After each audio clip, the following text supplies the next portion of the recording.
నాకు జీవితంలో తటస్థించినటువంటి అత్యంత సన్నిహితులైనటువంటి సత్పురుషుడు రాజుగారు అగ్రేసర్ 1972లో వారు పరిచయమైనారు. 86 నుంచి మా యొక్క సాంగత్యం బాగా తీవ్రమై ఆత్మ ఇద్దరిది ఒకటిగానే అయింది. వారిలో కరుణరసం మూర్తిభవించి ఉన్నది, హాస్యరసము మూర్తిభవించింది. ఈ రెండు రసాలు కలిసినటువంటి మూర్తి ఆయన. మా శ్రీకే గారికి తన జీవితాన్ని, హృదయాన్ని, కర్మను అంతటి కూడా సమర్పణ చేసుకుని అదే అడుగుదాడల్లో అనుసరించినటువంటి దివ్య తేజోమూర్తి. అనుకరించలేదు ఆయన, అనుసరించారు. మాస్టర్ గారు లాగానే వారు కూడా సుశ్రుతులు, చరకుడు. అంటే కొన్ని వేల మందికి వైద్యము చేశారు, ఎన్నో వందల మంది విద్యార్థులకు హోమియో పాఠాలు చెప్పారు. వైద్యం చేయటంలో, వైద్యశాస్త్రాన్ని గురించి ముచ్చటించడంలో రెండిట్లో కూడా మాస్టర్ గారు ఈకే గారిని పోలినవారు. అత్యంత కరుణార్థ హృదయుడికి మాత్రమే హోమియోపతి వైద్యం చేసే అర్హత ఉంటుంది. అలాంటి అర్హత ఆయనకు ఉన్నది. సుమారుగా 60,000 మంది రోగార్తులకు ఆయన సేవ చేయడం జరిగింది తన జీవితంలో. 1974 ఆ ప్రాంతం నుంచి కొద్ది కాలంలోనే ఆయన ఇంత వేల మందికి సేవ చేయడం జరిగింది. అంతేకాదు అప్పుడప్పుడు వారం తన దగ్గరికి వచ్చినటువంటి రోగార్తులకు భోజనాదులు కానీ, ఫలాహారాదులు కానీ కూడా సమకూర్చడం జరిగింది. ఇతరుల యొక్క బాధలను తన బాధలుగా, వారి సుఖాన్ని తన సుఖంగా భావించినటువంటి నిజమైన ప్రేమమూర్తి, భక్తులు ఆయన. అటువంటి వాడే నిజమైన భక్తుడు. తన దగ్గర కార్యకర్తలుగా చేరినటువంటి స్త్రీలు కానీ, పురుషులు కానీ, వాళ్ళ వివాహాలు, వారి ఉద్యోగాలు, వారిని సాంఘికంగా వారు నిలబడుకోవటాలు, ఆర్థికంగా నిలబడుకోవటాలు, వాటి గురించి తప్పించి ఆయా కార్యకర్తలందరినీ తన పిల్లలుగానే భావించిన ఆయన ఇప్పటికి కూడా ఆయన ఇంకో మాస్టర్ గారిగా వాళ్ళ హృదయాల్లో అమలాపురంలో ప్రతిష్ఠితులై ఉన్నారు. దాంపత్యానికి వారు ఆదర్శం ఈ శతాబ్దంలో. అటు దాంపత్య జీవనం కానీ, సాంఘిక జీవనం కానీ చాలా ఆదర్శప్రాయమైంది. ఆయన చాలా సుకోమలమైనటువంటి హృదయం, కుసుమాదది కోమలమైనది. అంటే పువ్వు కన్నా, వెన్న కన్నా మెత్తనైనటువంటి హృదయం గలవారు. వసుదైక కుటుంబానికి తగిన ప్రతీక. ఆయనకు ప్రపంచమంతా కుటుంబమే, అందరూ ఆయన హృదయంలో భాగస్వాములే అయినటువంటి వారు. ఈ శతాబ్దంలో మహాయోగి అయిన కొత్త రామకోటయ్య గారు తనంతట తానుగా ఆయన పిలవకునే నరసింహరాజు గారి ఇంటికి వచ్చి పక్షంలో వారం 15 రోజులుగా అట్లా వారింటో ఉండి ఆ దంపతుల సేవను అందుకున్నారు, ధన్యులైన మహాత్ములు తమంతట తాముగా ఆయన ఇంటికి నడిచి వచ్చారంటే ఆయన యొక్క మహనీయత ఎంతో. అట్లాగే ఇంకొక ఆమె, ఒక స్త్రీమూర్తి కూడా, కరుణమూర్తి, వీరింటికి వచ్చింది. వీరితో తన యొక్క జీవనగాథ అంతా కూడా చెప్పుకుంది ఆ భక్తులలో. ఆమె కథను కూడా ఆయన పుస్తకంగా రచించారు. తాతగాయ మీద కూడా ఆయన కరుణను గురించి పుస్తకం రాశారు. మాస్టర్ గారి యొక్క దివ్యమైనటువంటి వైద్యం, కరుణ, వాటి మీద పుస్తకం రాశారు. మాస్టర్ ఈకే గారి రచన ప్రముఖమైన నవల శ్రీకృష్ణ తత్వాన్ని గురించినది. కృష్ణ నిర్యాణ పూర్వగాథ అయిన మంత్రజాలం మీద పరిశోధన చేసి ఆంధ్ర విశ్వవిద్యాలయంలో పట్టా పొంది ఉన్నటువంటి ఆయన. ఇట్లా అన్నీ కూడా ఆయన రాసిన పుస్తకాలలో కూడా ఆయన కవిత్వ హృదయం కరుణరసభరితంగా కనపడుతుంది మనకు. అంటే రసమయ జీవనులు, సుధైక జీవనుడు. ఆయన స్మరించినప్పుడల్లా అమృతమూర్తి యొక్క సాన్నిధ్యంలో మనం అమృతం అవుతూ ఉన్నాం. రాజుగారి యొక్క పాదపద్మాలకు నమస్కారం. వారి యొక్క సాన్నిధ్యం నాకు ఎప్పుడూ కూడా నిత్యం అనుభూతులనే ఉన్నది. అందరికట్లు కలుగుగాక.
భూపతి వెంకట నరసింహరాజు నరసింహరాజు అని పిలుస్తాం. డిఎన్ఆర్ కాలేజ్, తంతులూరు నారాయణరాజు గారి కాలేజీలో బిఏ చదువుతున్నప్పుడు నాకు సహా విద్యార్థిగా ఉండేవాడు. ఆ తర్వాత ఎంఏ చదువుకోవడం కోసం నేను వేరే ప్లేస్కి వెళ్ళటం, తను ఎంఏ పూర్తి చేయటం, అమలాపురంలో లెక్చరర్గా ఉంటున్నాడని తెలిసింది. ఆ తర్వాత నేను ఉద్యోగరీత్యా అత్తిల్లో లెక్చరర్గా చేస్తూ, ఆ తర్వాత నా గురించి మీకు తెలిసిందే, సినిమా ఫీల్డ్కి రావటం, సినిమా ఫీల్డ్లో కమెడియన్గా స్థిరపడటం.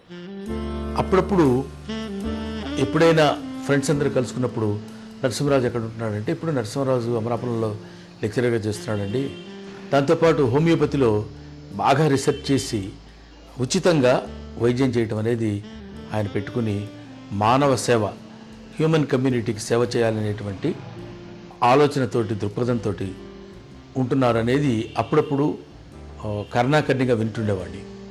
తను చూడాలనేటువంటి కోరిక కలిగేది, బట్ అవకాశం కుదిరేది కాదు. ఆ తర్వాత కొన్నాళ్ళకి నేను ఏదో రామచంద్రపురం కాలేజీకి వెళ్ళినప్పుడు అప్పుడు చెప్పారు, అది ఆ పూల సౌరభం అంటే ఒక అద్భుతమైనటువంటి పువ్వు వికసించినప్పుడు ఆ సౌరభం అంతటితోనే ఆగకుండా అది విశ్వవ్యాప్తం అవుతుంది. అలాగే నరసింహరాజు యొక్క మంచితనం, తను మానవులకి సేవ చేయాలనేటువంటి ఆలోచన, ఆ తర్వాత దైవికంగా మనకి భగవంతుడు జన్మనిచ్చినందుకు should be useful to the human community అనే ఆలోచన అతనికి వచ్చి, ఆయనతో పాటు ఆయన సహధర్మచారిణి సత్యవతి గారితో కూడా కలిసి ఇద్దరు హ్యూమన్ కమ్యూనిటీకి ఎంతో మానవ సేవ చేయాలనేటువంటి అభిప్రాయం కలగటం నిజంగా అతని గొప్పతనం. అది ఇందులో ఒక్క విషయం నేను చెప్పాల్సింది ఏంటంటే, చాలామంది మిత్రులు ఉంటారు, నాకు నరసింహరాజు కూడా ఒక మంచి మిత్రుడని చెప్పుకోవడానికి గర్వపడుతున్నాను, ఆనందిస్తున్నాను. ఎందుకంటే ఆలు నేర్చుకోవడానికి 6 సంవత్సరాలు పట్టింది, అర్థం చేసుకోవడానికి 60 సంవత్సరాలు పట్టింది, ఆచరణలో పెట్టాలంటే టైం చాలటం లేదు బ్రదర్ అన్నాడు ఎవరు.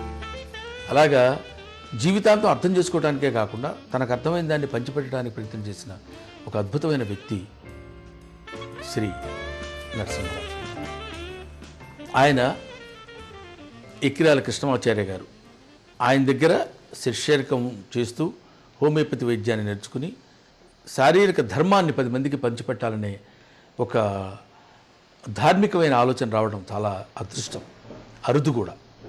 అన్నిటికంటే ముఖ్యమైన విషయం, ఈ రోజుల్లో మరణించిన తండ్రి గురించి ఒక డాక్యుమెంటరీ సినిమా తీసి మా నాన్న ఇది, మా నాన్న ఎంత గొప్పవాడు అని చెప్పడానికి ప్రయత్నం చేయడం, అది చాలా అరుదైన విషయం, హర్షించదగ్గ విషయం, ఆనందించదగ్గ విషయం, అభినందించదగ్గ విషయం కూడా. అలాంటి ఆయన యథా రాజ తథా ప్రజ, ఏ చెట్టుకి ఆ కాయ కాస్తుందన్నట్టు అంతటి మంచి వ్యక్తికి ఇలాంటి మంచి కొడుకులే ఉంటారా అన్న భావన కలిగిస్తూ తన రెండవ కుమారుడు రామకృష్ణరాజు ఈ బృహత్ కార్యక్రమాన్ని నిర్వహించడం అనేది నాకు చాలా ఆనందంగా ఉంది. ఆ సంకల్పమే చాలా ఆనందంగా ఉంది. It's a tribute to his father. ఒక మంచి తండ్రికి ఒక మంచి కొడుకు, ఒక మంచి కొడుకు ఒక మంచి తండ్రి. ఇది ఇలాంటి మంచి 10 కాలాల పాటు ఉండాలని భగవంతుడిని మనస్ఫూర్తిగా కోరుకుంటూ, ప్రార్థిస్తూ, అందరూ శాంతియుతమైన జీవితం గడపాలని కోరుకునే నరసింహరాజుకి పాదాభివందన చేసుకుంటూ వారికి హృదయపూర్వకమైనటువంటి కృతజ్ఞతలు తెలియజేస్తున్నాను. Thank you.